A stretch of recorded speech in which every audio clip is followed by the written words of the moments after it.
parte esta pues de la estimulación, digamos, en cuanto a los hallazgos que se han hecho con la parte de neuroimagen en el trastorno obsesivo compulsivo, y les voy a platicar un poquito también de un estudio que hicimos, pues que a lo mejor algunos de ustedes participaron en el estudio de resonancia que hicimos desde hace algunos años aquí, ¿no? También fue muy poquita gente, bueno, y pues les comentaré algunos detalles de esto. En particular el área de imágenes cerebrales ha sido, pues, de los grandes campos de avance pues, en la salud mental. Yo creo que ha sido como de los más, en todos ha habido así como fuentes muy importantes de conocimiento, pero yo creo que esta en especial ha sido como muy apreciado, no solo al interior de las personas que trabajamos, digamos, la parte de neurociencias, sino también yo creo que al exterior de otras áreas de la medicina e incluso en el público en general, porque ha sido como la visualización así muy casi como de hacer constar, ¿no? De una forma muy evidente, ¿no? El hecho de que las funciones mentales efectivamente están localizadas en el cerebro y cambian el patrón de actividad del cerebro, ¿no? Entonces, como que ha sido la demostración casi como con video o con imagen de que el cerebro pues se modifica o se altera cuando utilizamos nuestras funciones mentales, ¿no? Entonces creo que en ese sentido es que ha sido muy impactante, simplemente como en el saber humano, este tipo de conocimiento. Que les digo, igual ha pasado con la parte química, igual ha pasado con la parte de electrofisiología, igual ha pasado con la parte de genética, pero como que es un conocimiento un poquito más abstracto, ¿no? Cuando hablamos de que ciertas conductas se heredan, o ciertas conductas cambian el patrón de electricidad, las áreas eléctricas del cerebro, cambian la parte de transmisión de señales químicas, como que son el tipo de conocimiento del que estamos hablando es un poquito más teórico, más rebuscado, más abstracto, y este es como mucho más evidente, más fácil de entender, ¿no? Y creo que por eso ha tenido tanto impacto en el saber humano en términos generales. Es como cuando podemos evidenciar algo en video, pues es como muy impactante. Otro día había algún dato, un dato que me llamó mucho la atención en México, ¿no? Que que somos el país, no sé si el segundo país o el primer país en informarnos, por ejemplo, de instructivos en función de tutoriales de video en el YouTube, ¿no? Que esto, por un lado, quiere decir, bueno, que la gente sí está ávida de conocimiento visual. Por otro, nos dicen que no nos gusta leer, ¿no? O sea, que lo sacaban que, por ejemplo, cuando la gente pide información sobre un viaje, ¿no? Pues que hay muchos sitios que le describen a uno, incluso guías, ¿no? Uno puede leer para ver si un hotel es bueno, ¿no? Y que en general los mexicanos no consultan cosas donde uno tenga que leer. En cambio, si hay video donde le muestran a uno los lugares, México es el país que más consulta las cosas visuales, ¿no? O sea, tal cosa, cómo se usa, y uno ve las cosas visuales, ¿no? Entonces, como que eso es muy curioso de que pues, cada vez usamos más estas guías visuales, y creo que esto pues habla un poco de este tipo de conocimiento. Es un conocimiento muy visual de cómo funciona el cerebro, ¿no? Entonces, y les digo, pues desde ahí viene esto un poquito, cómo pensamos, ¿no? Ya desde hace mucho se sabía de que la actividad mental, en el sentido de cómo pensamos, ¿no? Se sabía que cuando uno tiene un pensamiento, son eventos que duran muy poquito, 0.1 segundos aproximadamente, y que... Sí, sí. Y que este conocimiento lo teníamos de la parte de los registros que se llaman electrofisiológicos, que son el electroencefalograma, y que en el momento se le pedía a las personas hacer algún tipo de actividad de vocación mental sobre algún tema particular, el tiempo en que uno tiene esta idea pues es muy breve, y más o menos se había podido estimar este tiempo de obtención de un pensamiento, ¿no? Y que cada pensamiento, también haciendo estos mapas de registro de la actividad eléctrica del cerebro, ¿no? Como todos muchos de ustedes que se han hecho algún electroencefalograma, le ven que es una como gorrita de que tiene muchos cables que registran pues, muchas de las áreas del cerebro. Entonces, esto permite rastrear no solo dónde empieza una señal, sino hacia dónde va, ¿no? Lo que se llaman mapas de conectividad del cerebro. Entonces, dependiendo qué piense o qué tipo de temática o desde el tipo de afecto o la dificultad, o si es algo de lenguaje, o sea, es algo que implica cálculo, o que si es de memoria, o que si es de una valencia que le llamamos positiva, negativa, agradable, se usa circuitos diferentes a nivel cerebral, ¿no? O sea, sigue caminos distintos la señal eléctrica dentro del cerebro, y que estas conexiones pueden ser súbitas, a veces no nada más son de un pedacito, sino siguen caminos grandes, y pueden ser de ida y regreso, ¿no? O sea, no nada más son como de una sola ruta, sino siguen caminos sinuosos y complejos, ¿no? Y todo eso, bueno, pues ha sido parte del conocimiento que se ha venido almacenando poco a poco en varios años de investigación, y que estos cambios en estos circuitos, bueno, pues esto que les digo, están sincronizados con los cambios del pensamiento. Entonces, pues esto ha sido como un avance muy importante en el campo de las neurociencias. Incluso ha dado lugar a este gran proyecto que se le ha llamado el del conectoma, ¿no? Estos proyectos han iniciado con el estudio de pequeños organismos que tienen, por ejemplo, neuronas muy grandes, y que son como más fáciles de rastrear y de ver cómo se mueve la señal de un lado a otro. Entonces,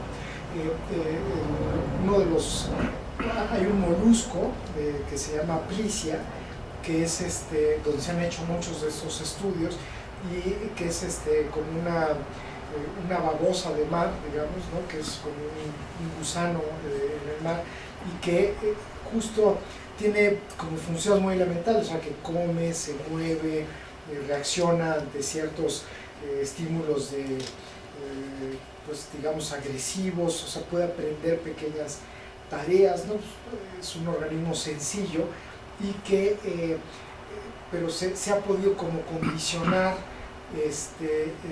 para algunas tareas incluso de aprendizaje, y se han podido rastrear el cómo guarda a nivel de memoria, cómo reacciona ante el miedo, cómo reacciona ante el movimiento pues, de lo que es su aparato muscular, ¿no?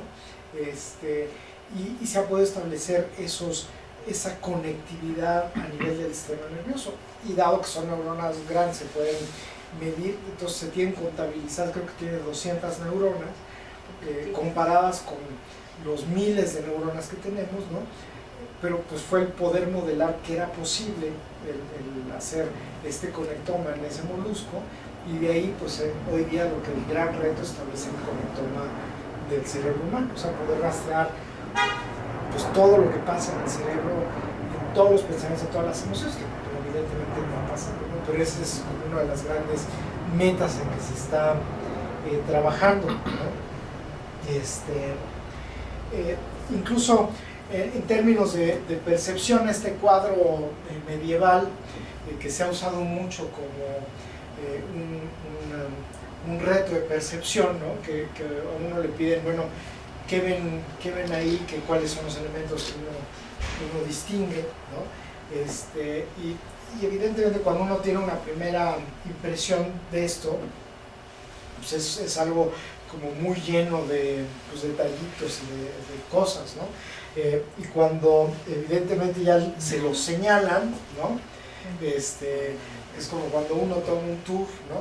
Cuando puede uno recorrer una iglesia y cuando ya viene alguien y le explica todos los detallitos que tiene, dice uno, tiene esto y lo otro, entonces ya le van explicando, porque resulta que aquí hay un cometa y un arco iris, y que luego aquí hay un cuadro, y que viene la señal de la melancolía, y que este signo, este reloj de arena, viene la simbología del tiempo, esta piedra simboliza la sabiduría, aquí hay una escalera que son 7 escalones, que el número 7 tenía un número cabalístico, ¿no? El perro que tenía un símbolo de la muerte, este niño que era un poquito como el querubín en la parte de los ángeles, ¿no? Que tenía también un renacimiento de la vida, las llaves y estas herramientas que tenían ahí como toda otra connotación de transporte, toda la parte de transporte, digamos, entre diferentes mundos, ¿no? Una parte de melancolía, luego algunos síntomas de hermafroditismo, no sé qué. O sea, es un cuadro que tiene una gran cantidad de simbología, pero pues que uno no lo capta. O sea, hay gente que se ha dedicado a estudiar esto, ¿no? Entonces así es la percepción, ¿no? O sea, uno también cuando estamos,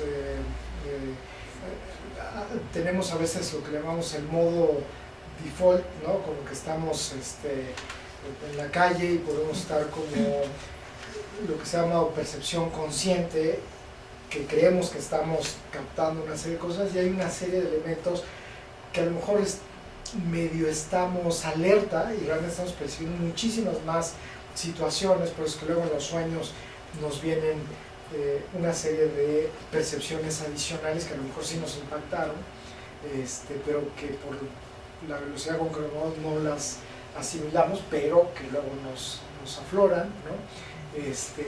O situaciones en el día que tuvieron mucho más impacto del que pensamos, y en fin, somos complicados en ese sentido, ¿no?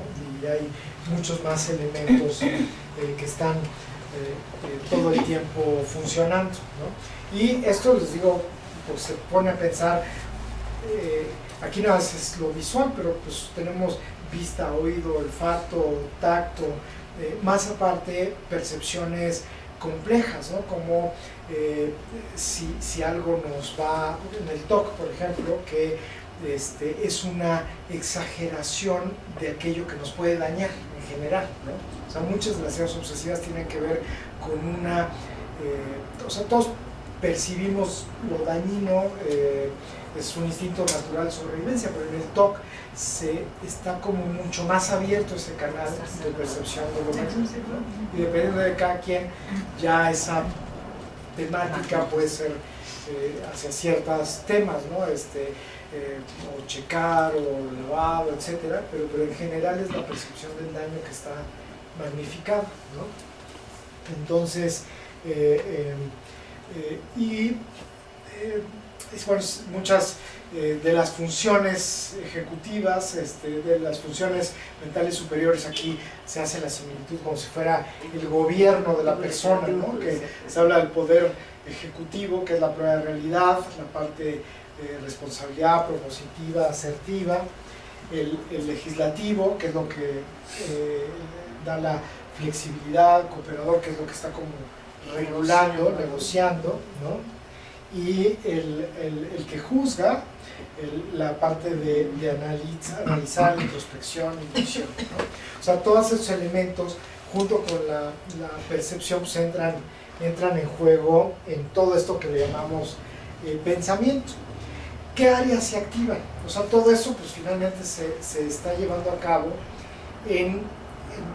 les digo, por un lado en aquellos elementos que captan el mundo, y luego donde se procesa esa información, que es en el cerebro, ¿no? O sea, los ojos captan pues la luz, lo visual, los oídos, lo auditivo, el tacto, los diferentes cambios en la presión, en la sensibilidad, en la temperatura, ¿no? El gusto en el sabor, el olfato en los olores, ¿no? La vibración, en fin, en todo lo que estamos sintiendo a nuestro alrededor. Pero luego donde se integra toda esta información, pues es a nivel del cerebro. En el cerebro hay áreas, ¿no? Que le dan un sentido y lo convierten en emoción, y se han visto que hay áreas en especial involucradas en aquello que tiene un sentido emocional y que se conocen pues desde hace mucho tiempo en gente que, por ejemplo, se daña algunos de estas áreas, ¿no? Y que les platicaba en algunas de las charlas anteriores este famoso caso del ferrocarrilero que le atraviesan con una viga el lóbulo frontal, esta zona del lóbulo frontal, y que dice un agente, pues un trabajador ejemplar, un padre de familia, pues normal, sin responsable, digamos que una persona que no había queja de él, después de que sobrevive a que se le atraviese el lóbulo frontal, se vuelve una persona que sale mucho, empieza a tener muchas conductas de desinhibición, se vuelve irresponsable, o sea que la regulación que le daba el autocontrol de los lóbulos frontales queda dañado, y fue una de las primeras evidencias de esta función de autorregulación que da el lóbulo frontal, en ese antes y después, ¿no?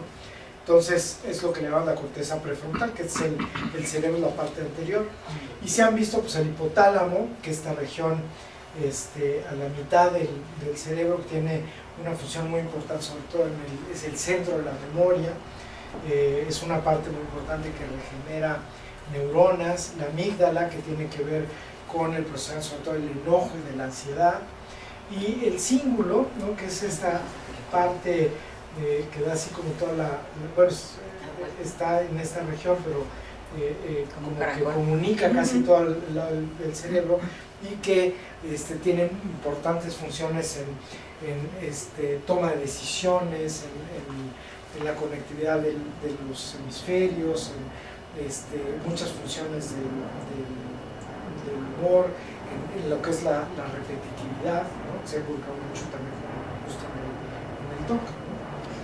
Una pregunta. Ajá. Por ejemplo, a las personas que se les da más como las ciencias exactas, ¿no? Como las matemáticas, las ciencias, ¿no? ¿Tienen desarrollado alguna parte más que a los que no se nos da?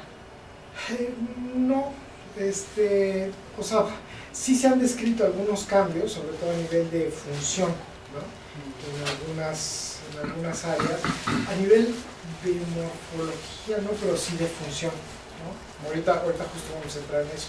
O sea, que esto se ha visto con estas nuevas técnicas de evaluar el cerebro, ¿no? O sea, ¿qué es en lo que ha avanzado? Porque tenemos varias formas de visualizar hoy día el cerebro. Se han dividido las técnicas de ver el cerebro, lo que llamamos la parte estructural y la parte funcional, ¿no? Entonces, la estructural es como si tomaran una foto, por ejemplo, con los temblores, ¿no? Que todo el mundo nos volvimos medio ingenieros de las casas y demás, ¿no? Pues, la estructura pues, es ver si algo a legua se ve que no está dañado, ¿no? Y permite dar la función que pues, es la habitación, ¿no? Entonces, cuando hay daño estructural, ¿no? Pues es lo más grave, ¿no? Porque si algo está dañado en su estructura, pues quiere decir que eventualmente se va a perder la función, que se va a derrumbar, ¿no? O sea que ya esto que está conteniendo, pues ya no va a dar y eventualmente se va a derrumbar, ¿no? Y luego decían que, bueno, pues algo puede tener, que no tiene un daño estructural, pero puede tener problemas en su funcionalidad. Se cayeron las puertas, se cayeron el yeso, pero la estructura no está dañada, ¿no? O sea, puede estar afectada la función, pero realmente la estructura no está dañada, ¿no? Entonces uno repara y lo vuelve a hacer funcional, pero la estructura está bien, ¿sí? Entonces, muchas de las técnicas, o sea, hay técnicas que permiten ver la estructura y hay técnicas que permiten ver la función, ¿sí?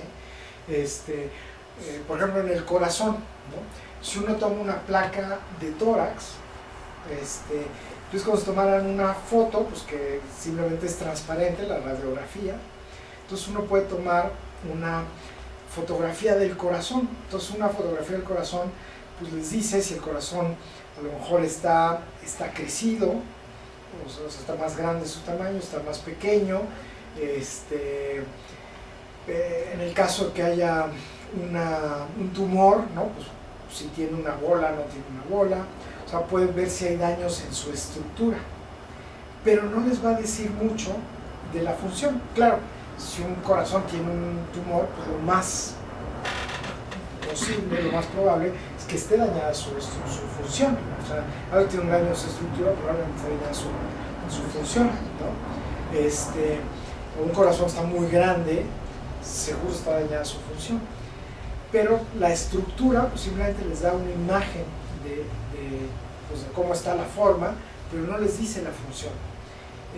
Para ver la función, generalmente se hace un electrocardiograma, que ya les dice si el corazón está latido, está haciendo su función de bombear la sangre de manera adecuada, ¿no? O un ecocardiograma, bueno, ya hay muchas técnicas, un PET hoy día que también se usa en el cerebro, que les permite decir el funcionamiento del corazón, ¿no? Entonces igual hay técnicas para ver el cerebro que nada más les da una foto de la estructura y que son la tomografía, bueno, la radiografía de cráneo, la tomografía, que es como poner muchas radiografías en capas, exacto, ¿no? Y pueden tomar radiografías, digamos, haciendo cortes de frente o digamos, que se llaman o coronales o sagitales, ¿no? O resonancia, ¿no? La diferencia entre la radiografía, la tomografía y la resonancia es que la radiografía es como mucho más, o sea, penetra la parte ósea, ¿no? Los rayos X. La tomografía, les digo, son como muchas radiografías, pero tiene un poquito más de profundidad y eso, pues hacemos tomar muchísimas radiografías. Entonces, mucho mejor una tomografía que una radiografía. Una radiografía es una sola vista, ¿no? Entonces, una radiografía pues, es mucho más económica. Entonces, alguien que se dio un golpe y pues, están en un hospital sencillo y pues, quieren ver si no tiene una fractura así evidente, pues de todas las radiografías es lo único que hay, ¿no? Pero realmente lo ideal sería una tomografía, si ya se puede hacer, pero no en todos lados hay tomografía, ¿no? Entonces, ya una tomografía pues ya les da más información, porque ya son muchas radiografías juntas, ¿no? La diferencia entre tomografía y resonancia es que la resonancia no usa, o sea, es otra técnica. La resonancia acelera los No átomos usa de hidrógeno, radiación. no usa rayos X, acelera las partículas de hidrógeno y de la manera en que, digamos, se aceleran, las capta un resonador y eso es lo que genera las imágenes.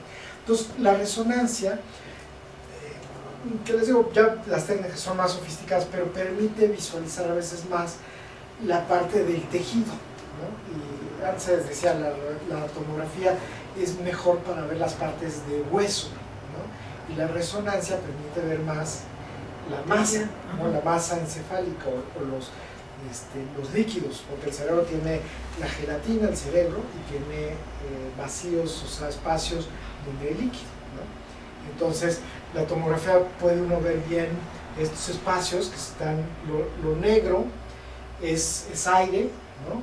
o líquido, y lo que se ve blanco o más oscurito es tejido, ¿no?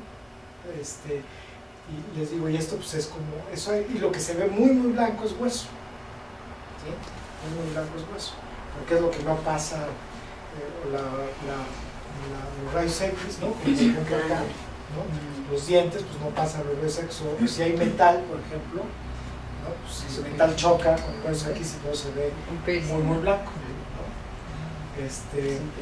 Y en la resonancia se ve mucho mejor las partes blandas, ¿no? Y los resonadores o los tomógrafos, yo digo, como en el tomógrafo es cuando se toman muchas placas, son como si estuvieran, o sea, uno se mete al tubo y están tomando muchas placas alrededor.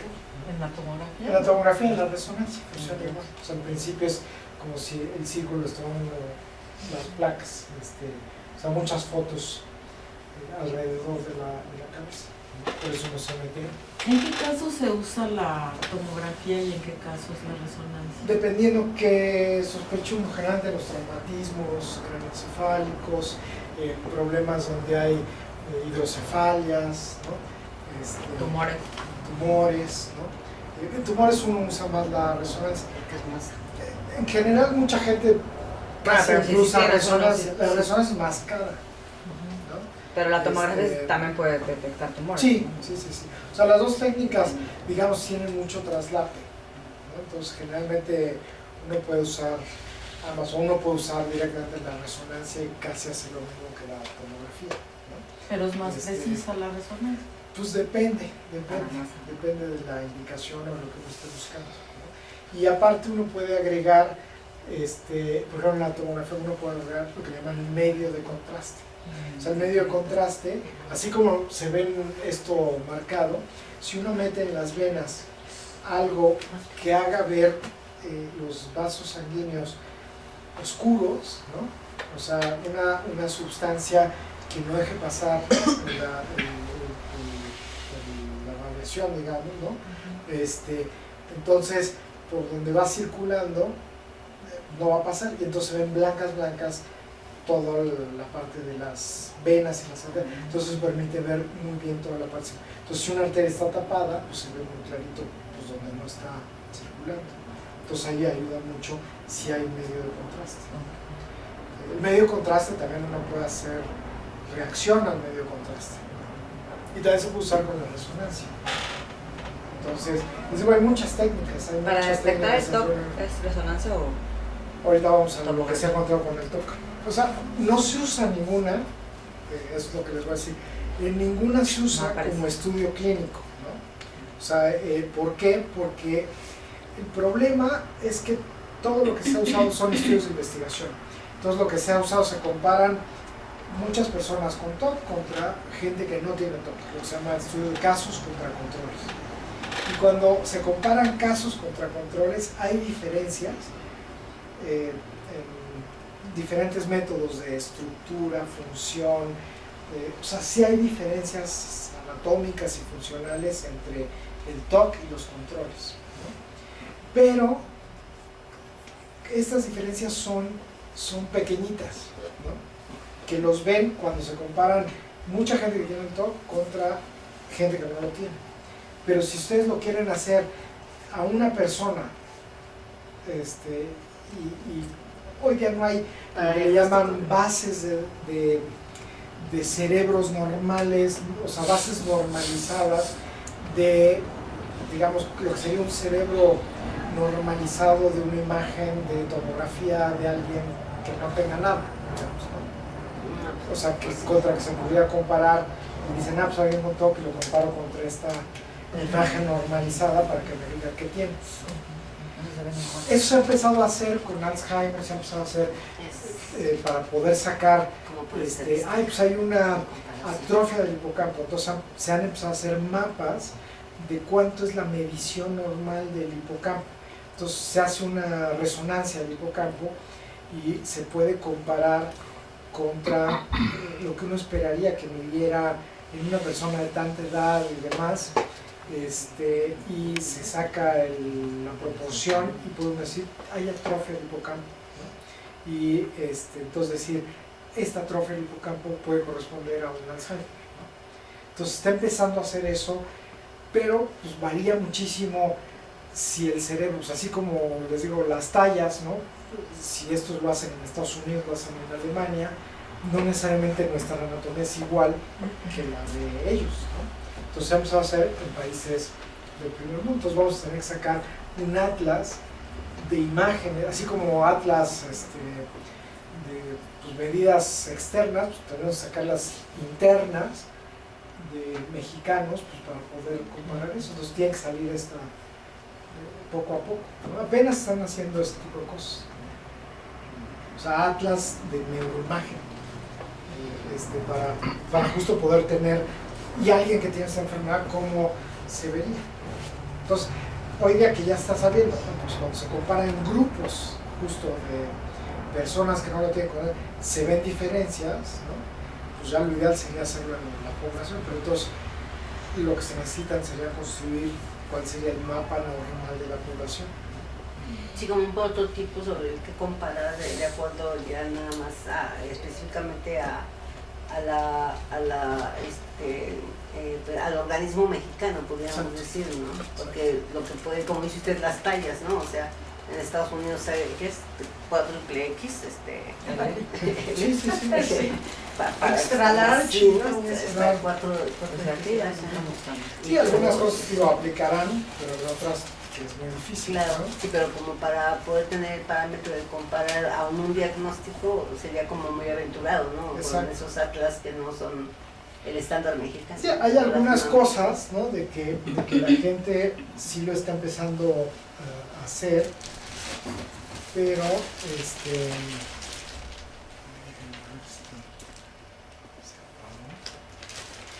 hay algunas cosas que la gente lo está empezando a hacer, pero pues todavía no funciona, ¿no? Sí, no, adelante. O sea, todavía es algo que no está así actualizado al 100%, ¿no?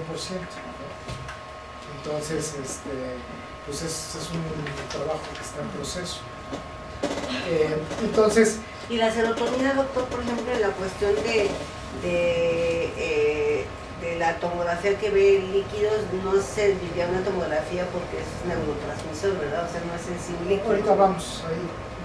Hay una técnica que sí permite ver eso. Doctor, Qué interesante. perdón, entonces, como neuroimagen, digamos, o sea, esas tres técnicas son técnicas de neuroimagen. Exacto. Esas tres entran dentro de la neuroimagen. Hay más, o y sea, hay más, hay más. pero Ahorita pero incluso los rayos X son un neuroimagen. tipo de neuroimagen. Sí, claro. Sí, todas esas son técnicas de neuroimagen.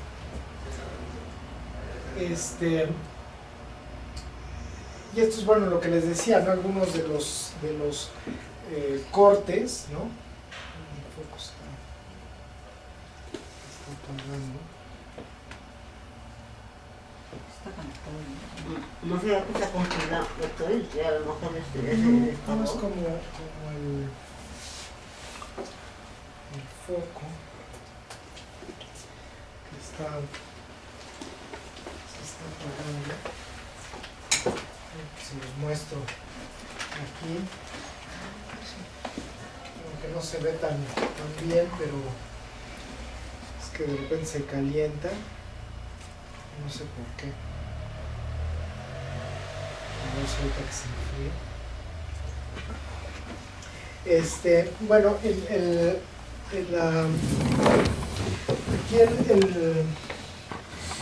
por ejemplo, ya entrando en TOC, ¿no? Les digo en lo primero que sería lo que es directamente la parte estructural, ¿no? O sea, lo que sería resonancia, esta parte de tomografía, o sea, ¿qué es lo que se ha medido, ¿no? Entonces, lo principal que se mide en el TOC es si la densidad de materia blanca y materia gris, o sea, la cantidad de materia blanca y materia gris, hay cambios, ¿no? en el trastorno obsesivo compulsivo. ¿Y qué ha pasado si comparamos casos de TOC contra controles? Y justo lo que se ha visto es que efectivamente cuando se han comparado en diferentes poblaciones, ¿no? Y se ha medido si toman un grupo de personas con TOC y se usan lo que se llaman controles, que es decir, personas que tienen la misma edad, el mismo género, y que no tienen TOC, ¿no? Y se les hace la misma resonancia o la misma tomografía, y se hacen mediciones de la cantidad el grosor de la corteza cerebral, el tamaño del hipocampo, el tamaño del cíngulo, el tamaño del núcleo accumbens, en fin, en dónde se ven las diferencias, ¿no? Y se han encontrado que hay varias zonas que salen de manera consistente, que hay cambios en el tamaño en el trastorno obsesivo compulsivo, que son discretas, pero que sí hay diferencias en el tamaño de ciertas áreas en la corteza cerebral, ¿no? Principalmente es en la corteza frontal, ¿no? Aquí en lo que se ve acá, ¿no?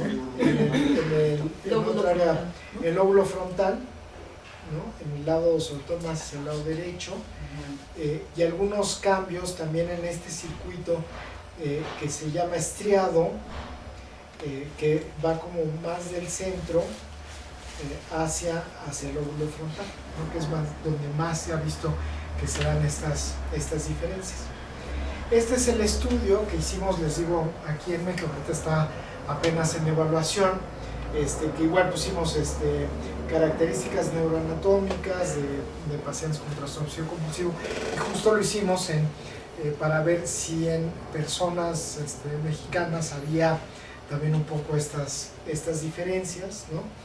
Y de igual manera encontramos que si se comparaba a las personas con TOC y sin TOC, se veían estas diferencias en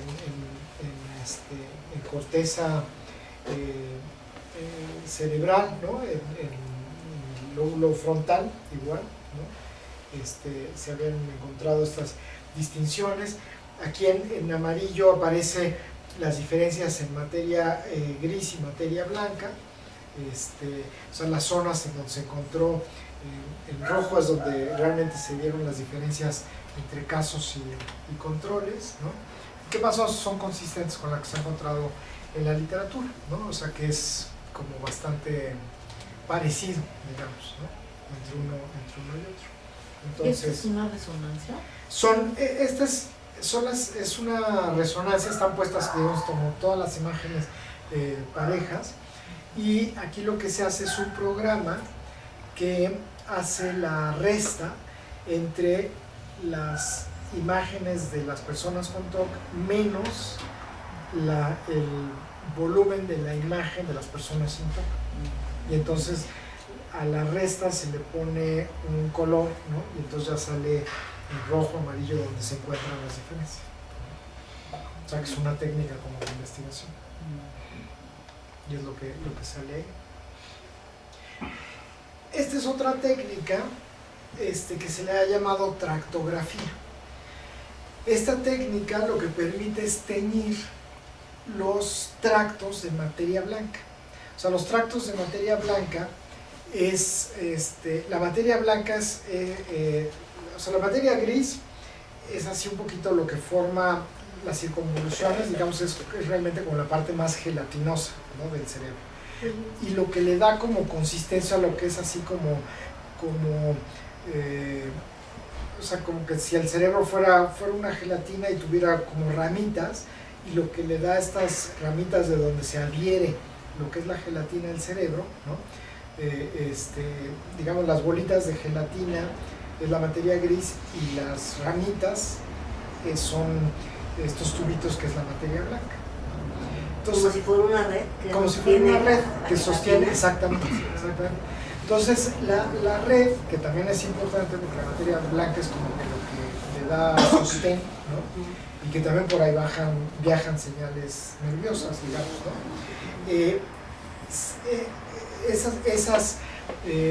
Esos tractos de materia blanca tienen un contenido de agua mayor, ¿no?, que la otra parte que es gelatinosa, curiosamente, ¿no? La parte gelatinosa tiene más grasa.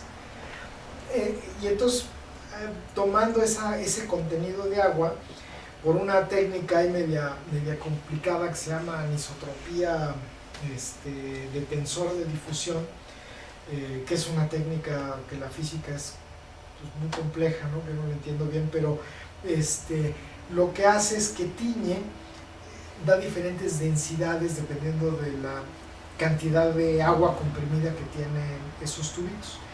Y digamos, si un tubito está como con mucha agua comprimida o menos agua comprimida, esas diferencias en lo que sería el blanco, con las computadoras lo que hacen es de que si tienen, en vez de que se vea muy blanco, menos blanco, digamos, lo más blanco aquí lo colorean de rojo, lo colorean de verde para que realmente se distinga, ¿no?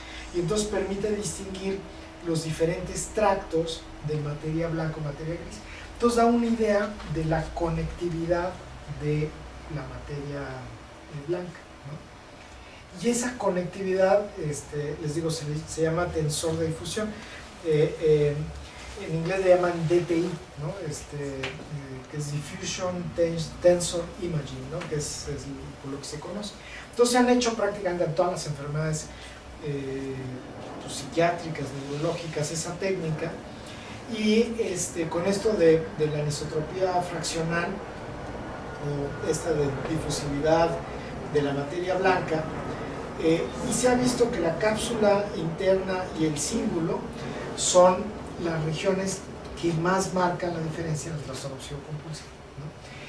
El cíngulo justamente es una zona... El cíngulo es el que veíamos en la imagen que era como... que queda exactamente, que es la parte de hasta adelante, que comunica el lóbulo frontal con los ganglios basales, ¿no? Una de las cirugías que se ha usado desde hace muchos años es que si uno corta ese tracto, que se le ha llamado el cíngulo, que se llama capsulotomía también,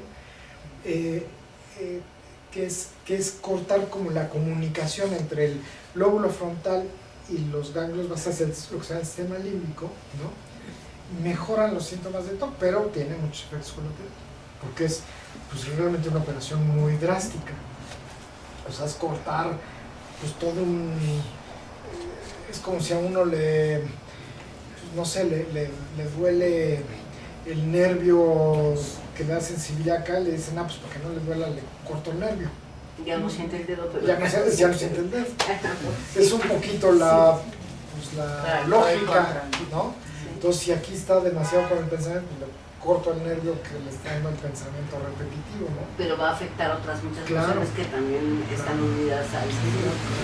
O sea, es una cirugía que pues es radical y se llama irreversible.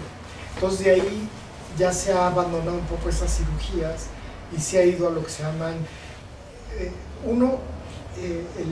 implantar electrodos, ¿no?, en ese tracto que modulen la transmisión del impulso, ¿no? Que uno sabe que el electrodo está justo en esa región y que, digamos, el nervio no esté transmitiendo la señal porque está inhibiéndose. Pero meter el electrodo quirúrgicamente pues tiene sus riesgos, ¿no?, que es problemático y Y se ha hecho. Claro, ahí hay la garantía de que está uno haciendo, ¿no? Pero pues también está el problema de hacerlo quirúrgicamente. Entonces han buscado cómo hacer algo para inhibir la transmisión de esa región y que, o sea, como filtrar esa vía de conducción que no sea invasivo, o sea, que no sea invasivo de abrir, ¿no? Y que además no sea irreversible. Y que no sea irreversible. Justo ese es el principio de la sesión estimulación. pasada. Resonancia magnética transcranial. Exactamente. Que no, o sea, el problema es que, bueno, dura poco en el sentido que, o sea, uno como que adormece ese nervio, entonces dura alrededor de un año, ¿no? Y luego pues, se vuelve a activar porque no es Permanente. irreversible, ¿no? Pero pues hay la ventaja que también es muy masivo, o sea, es mucho más claro, ¿no? Pero eso es justo lo que se ha buscado, ¿no? Y es basado justo en estos hallazgos, ¿no? Ese es el principio. Entonces, esto es justo el lóbulo frontal, ¿no? Aquí está la zona y esto es lo que se busca bloquear. Entonces, lo que se hacía antes era, pues les digo, cortar así tal cual con cirugía, o el otro es meter el electrodo y ahorita pues lo que está buscando es de qué manera inhibirlo acá. Está ahí como las descargas eléctricas y vamos en ese punto específico. Pero una pregunta, perdón, antes Sí. de que... No. Para un diagnóstico de este tipo de tratamiento del que veíamos la vez pasada, ya individual, que fue algo que nos quedó como mucha duda respecto a la exposición del doctor, es a nivel estadístico, esa parte rojita es en general lo que se ha podido obtener en comparación de las personas, digamos, entre comillas, normales y las personas que tienen TOC. Y a nivel estadístico se ha visto el comportamiento que ese es el punto que se debe de hacer la descarga. Pero ya para poder hacerlo ya en un tratamiento individualizado, sí existe la posibilidad del diagnóstico a través de la tomografía y la resonancia ya como para un paciente en particular y poder tener la seguridad de... Ahorita les voy a decir cuáles son los problemas, justo ahorita vamos a eso. Qué lástima que esto no se está hablando. ¿Esa imagen en particular es una resonancia o es un... Es resonancia. Esa es una resonancia. Es una resonancia. Aquí les digo, el problema es que justo en la parte de hacer esto individualizado, ¿no? Pues sí, no es tan sencillo, ¿no? Si apagamos la luz para que se vea un poquito más a lo mejor. Sí, creo que... Ya. Ahora vamos a entrar a la parte funcional, ¿no? Funcional quiere decir que se ve en el actuar, ¿no? O sea, la parte de activación. Entonces, ¿qué se ha visto? Pues, como todos saben, hay diferentes tipos de TOC, ¿no? O sea, hay gente que tiene más lavado, más de checar, más de acumular, ¿no? Y a veces uno puede pasar por varias etapas. A veces uno de repente si época está más de lavado y de repente más de checar. A veces prevalece más algún tipo de conducta TOC, ¿no? ¿Y qué pasa? Pues resulta que no, si los síntomas que son, aquí se ha agarrado gente que lo prevaleciente, lo más preponderante es, por ejemplo, lavado, y prácticamente no tiene los otros, ¿no? O sea, no, lo común es que muchas personas rotan por los diferentes tipos. O sea, es raro encontrar como estos subtipos porque nada más es lavado, o la gente que nada más es checar, o nada más acumular. Casi todo el mundo con todo pasa uno por los diferentes tipos, o tiene un poquito de todas, ¿no? Etapas, ¿no? Pero aquí se buscó, bueno, vamos a buscar los subtipos más puros, digamos, ¿no? A ver si realmente... Y curiosamente hay diferentes activaciones. O sea, esto que veíamos en el anterior que estaba más encendido, porque ahí se agarraron gente que tenía un poquito de las de TOC, que es lo común, ¿no? Pero cuando uno lo agarra por subtipos, las de lavado sí es esta zona, ¿no? Del cíngulo la que está más activa en las de lavado. Pero en las de chequeo son la corteza dorsolateral y incluso algunas zonas parietales y la parte de los ganglios basales. Y en las de acumulación son otras áreas, incluso las que están más encendidas, ¿no? Entonces, y por ejemplo aquí es alguien que tiene un estímulo contra algo aversivo, ¿no? Se le pone algo así como asqueroso, como para que reaccionara con algo aversivo, ¿no? Que sería como una imagen aversiva, ¿no? Y entonces se activa una zona que se llama la ínsula, ¿no? Que es la reacción como que tendría alguien con una reacción de fobia, ¿no? Por decir. De malestar, sí, de fobia, exacto. Pero contra algo que pues, es normal reaccionar así, ¿no? Un baño muy sucio. O sea, que aunque no tenga uno TOC, exacto. reacciona uno así. Así, y esto es lo que se activa, ¿no? Entonces, pero como ven... ¿Y la de medio, doctor, de arriba? Este es de chequeo, de acumular y de lavado. Ah, de lavado. No hay desimetría por ahí. Es el chequeo. El chequeo, pues. Chequeo y simetría. Pues está más que el de lavado, se ve más rojo. Chequeo y que simetría. lavado. Es que es otra zona, pero además es en medio. Sí. Y también está ahí orden, también, supongo. Orden, simetría y chequeo. O sea, contaminación y lavado es arriba.